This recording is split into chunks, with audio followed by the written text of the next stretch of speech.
At this time, my role has ended this afternoon. I'm going to pass the mic over to Gary Bloom of Wells Fargo and Greg Warren, the president of DHIC.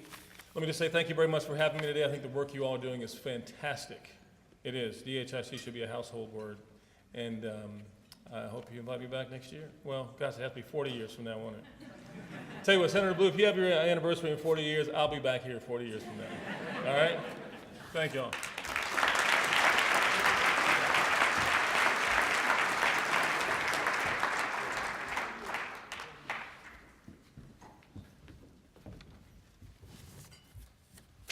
Well, good afternoon, and thank you everybody on behalf of being on the board of DHIC coming out and attending this. I mean, it's very overwhelming to see this kind of support for this organization.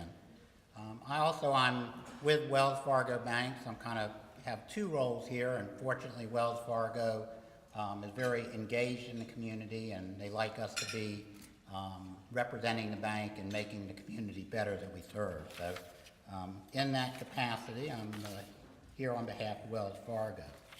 It's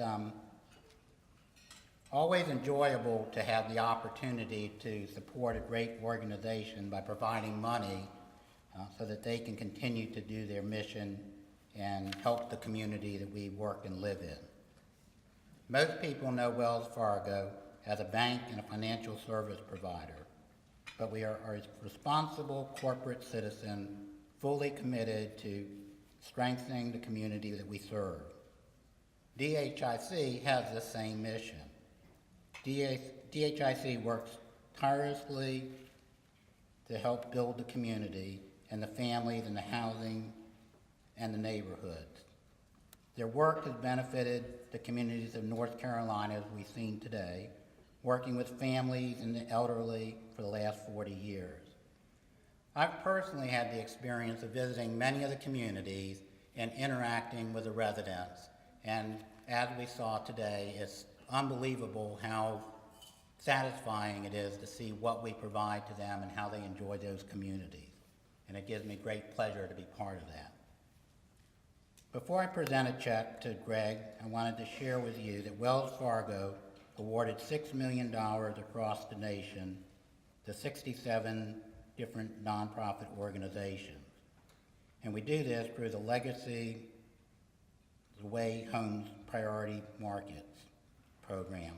This program provides grants, supports to the neighborhood, stabilization, and it's with great pleasure that I have this opportunity. Greg, on behalf of Wells Fargo, I present this check for $150,000. And this money is, this grant is specifically to help with Washington Terrace. Thank you.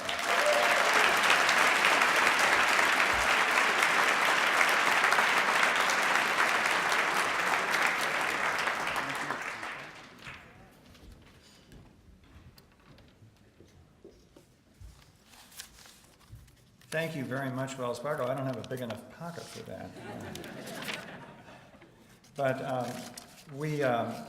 Again, why don't you join me in thanking Wells Fargo for this tremendous contribution. Thank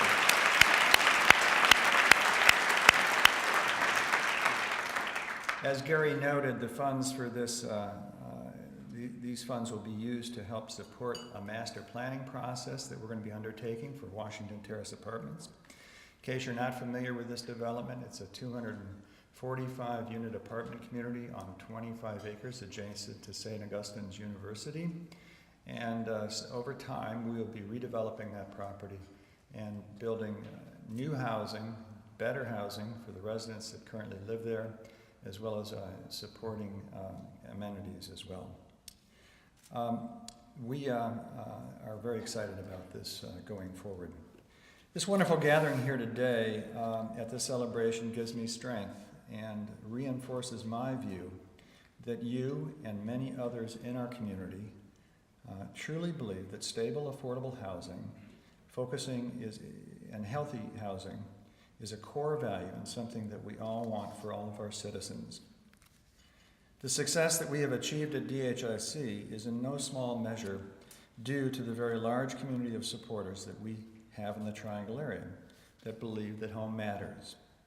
But I also worry that our prosperity in our growing region will mean the elimination of existing affordable housing through the forces of redevelopment. Either we need to stem that tide or at least commit to replace these lost housing resources. I'd like to thank all of you for coming today and showing your support for these values. I'd like to use these remaining minutes today to acknowledge the people and groups that have worked in cooperation with DHIC to make an important difference. First, I want to acknowledge the staff of DHIC and ask that they stand. And don't be shy. We also have some former staff here.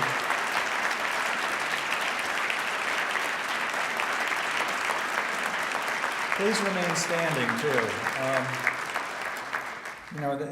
There is a passion and commitment that all of you share. We cannot do it. This is not a one-person show. This is a team effort, and I'm so proud of the team that we have assembled at DHIC. There's a lot of folks who've been here at DHIC for a while, and I think that shows the strength of our organization and their passion and commitment for our work. Thank you again.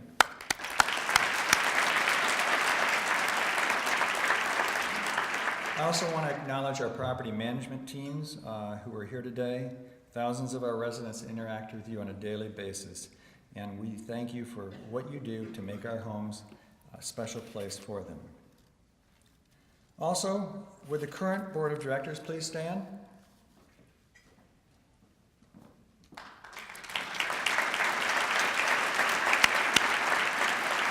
Thank you for your bold leadership. The expertise and advice that you offer to us as volunteers is really essential to our success. Now I'd like to take a moment to recognize board alumni who are here this afternoon. These leaders are great examples of what passionate citizens can accomplish in working in cooperation and forward thinking with city and county leaders. Will our former board members please stand?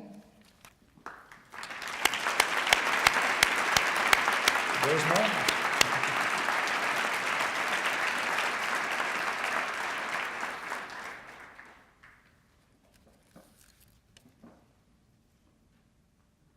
Similarly, thank you to all of our elected officials who are here today and their representatives. The support that we've received from the City of Raleigh and Wake County has been tremendous, but we have also enjoyed the support of the towns of Apex, Cary, Garner, and Wake Forest. At the state level, the North Carolina Housing Finance Agency has been a consistent partner over the years. DHIC has leveraged your funds with our private financing to produce housing valued in excess of $200 million. In addition, I want to recognize some of our earliest public officials and volunteers who got DHIC started back in the early 70s. Please stand when I call your name and remain standing. Fred Whitney, DHIC's founding executive director.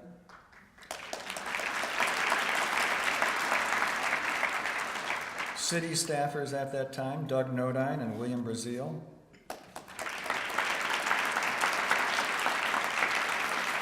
And City Council member Jim Quinn and former early board member. I'd also like to acknowledge Ray Sparrow. I believe he's in the audience. I know he was a very early board member as well.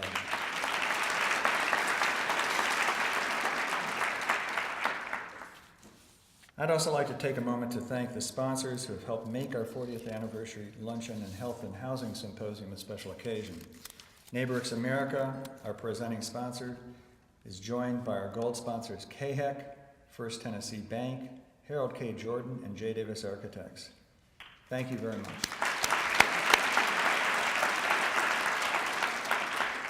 I'd also like to recognize our silver sponsors for their commitment to DHIC's mission. They include BB&T, Blanco Tacaberry, Capital Bank, Community Investment Corporation of the Carolinas, Community Management Corporation, Dixon Hughes Goodman, First Citizens Bank, Meisner Public Relations, PNC Bank, and RBC Capital Markets, the title company of North Carolina, and Wells Fargo. Thank you.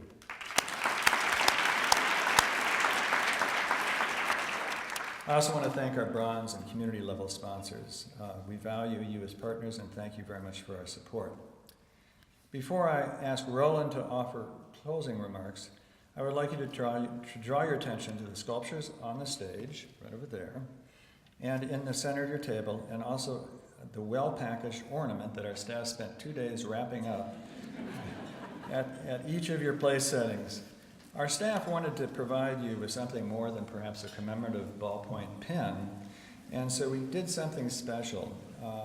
What you'll see at your table are keepsakes that are made from recycled ceiling tiles from the historic Prairie Building where we reside, where our home of our administrative office and workforce housing located above. The pieces were refinished by local artist Jason Smith.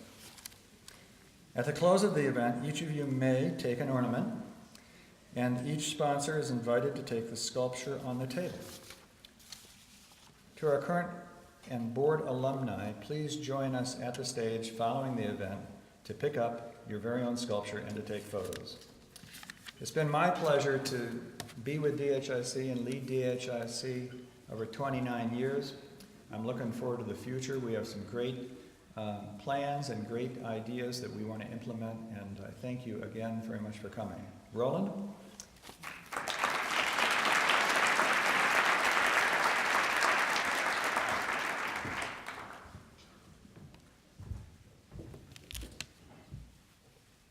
Well, I'm sure like you, like myself, the video was just amazing, and I appreciated what Gerald Owens said about it as well. I think it touched him too, and I hope it just touched you.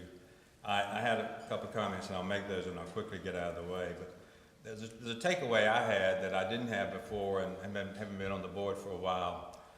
Every one of those ladies and the gentlemen that we saw talk about living in DHIC sponsored projects. Of course, they're living in a home. We know about that and what DHIC does, but you could just see the hope on their faces. And to me, we've given them hope that they probably wouldn't have had or might not have had in their lives.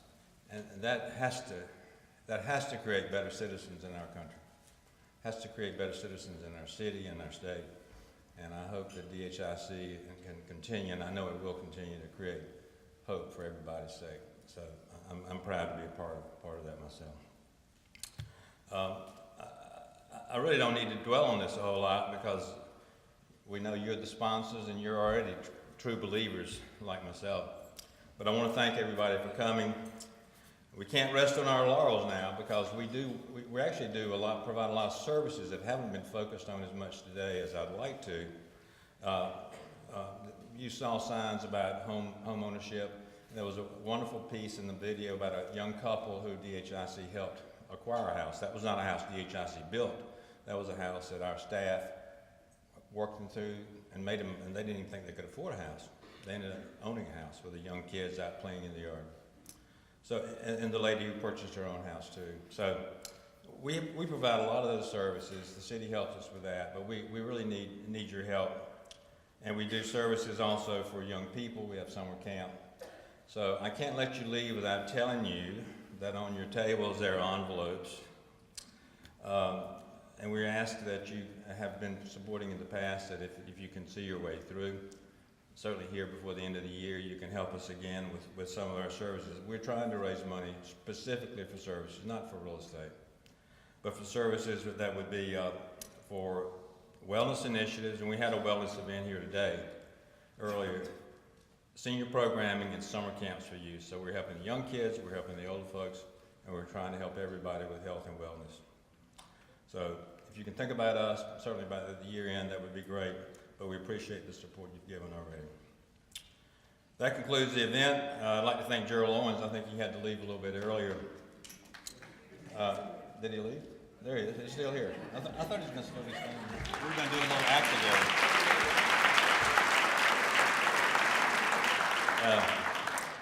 He just got tired of standing, I guess. Anyway, everybody have a wonderful holiday, and I've been asked to say, take the arrangement in your table. Now I know, because I've been to these events, you can't just say take the arrangement. So there've been some time-tested ways that I've seen it where the person with the lightest colored hair might be instructed. And maybe that's the thing we should do, or the tallest or the shortest person. And I don't want to embarrass anybody about light-colored hair, but so let me just leave, and y'all work it out, but I suggest maybe the person with the lightest colored hair would take the floral arrangement. So thank you very much.